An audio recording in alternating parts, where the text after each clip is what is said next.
दोस्तों, कहते हैं इश्क की राह में फूल कम और कांटे ज्यादा होते हैं। हीर और रांझा का प्यार अब उस मोड़ पर आ गया था जहां उन्हें मोहब्बत और समाज में से एक को चुनना था।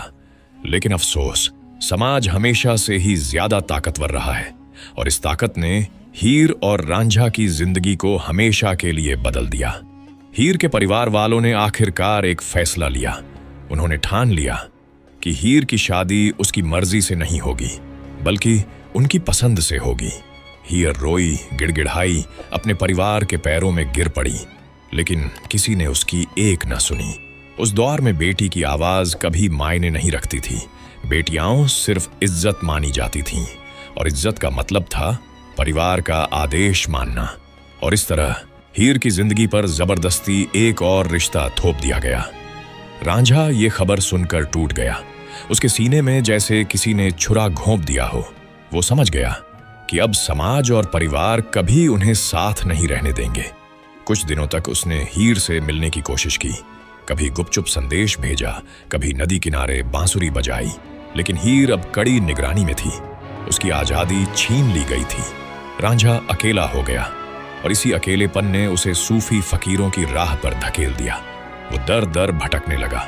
मज़ारों, दरगाहों, जंगलों, हर जगह भटकते हुए वो मोहब्बत की तलाश करता रहा। कहते हैं उसका दर्द इतना गहरा था कि सूफी संत भी उसे देख रो पड़ते थे।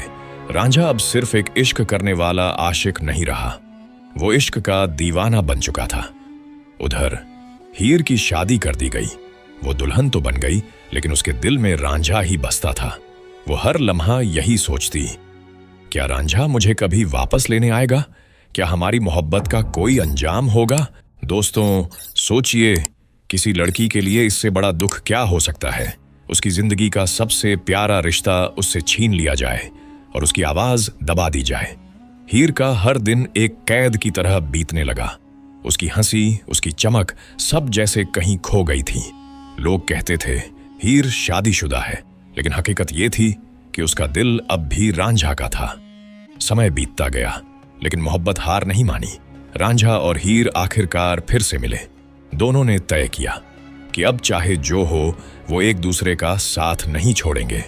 उन्होंने योजना बनाई कि वो भागकर शादी करेंगे और समाज की जंजीरों को तोड़ देंगे। लेकिन दोस्तों, किस्मत कभी कभी सबसे बड़ी दुश्मन बन जाती है।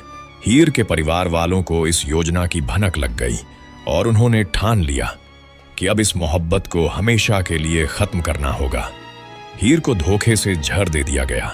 उसे समझाया गया कि यह शादी की रस्म है, लेकिन दरअसल ये उसकी मौत थी। हीर ने जहर पी लिया और जैसे ही ये खबर रांझा तक पहुंची, वो भागता हुआ आया। लेकिन तब तक हीर जिंदगी और मौत के बीच झूल रही थी। रांझा ने बिना सोचे समझे वही जहर खुद भी पी लिया, क्योंकि उसके लिए हीर के बिना जीना किसी सजा से कम नहीं था। और इस तरह दोनों ने मौत को गले लगा लिया, लेकिन उनकी मोहब्बत आज तक जिंदा है। दोस्तों, हीर रांझा की मोहब्बत की ये त्रासदी इतनी गहरी थी कि वारिस शाह जैसे कवियों ने इसे अमर बना दिया। कहते हैं, जब शाहजहां का प्यार ताजमहल बना, तो हीर और रांझा का इश्क हर धड़कन में बस गया। उनकी मौत ने उन्हें जुदा किया, लेकिन उनकी मोहब्बत ने उन्हें अमर कर दिया। आज भी पंजाब की मिट्टी, सरसों के खेत और बांसुरी की हर धुन हीर और रांझा की याद दिलाती है। तो दोस्तों, इस हिस्से में हमने देखा कैसे हीर और रांझा की मोहब्बत समाज की बंदिशों के सामने हार गई, कैसे उनकी जुदाई और त्रासदी एक अमर दास्तान बन गई। लेकिन कहानी यहां खत्म नहीं होती। आगे हम आपको बताएंगे कैसे वारिस शाह ने इस मोहब्बत को कविता में जिंदा रखा, कैसे हीर रांझा लोक कथाओं, फिल्मों और गानों में हमेशा के लिए अमर हो गए, और सबसे अहम, आज के दौर में हम इस कहानी से क्या सीख सकते हैं।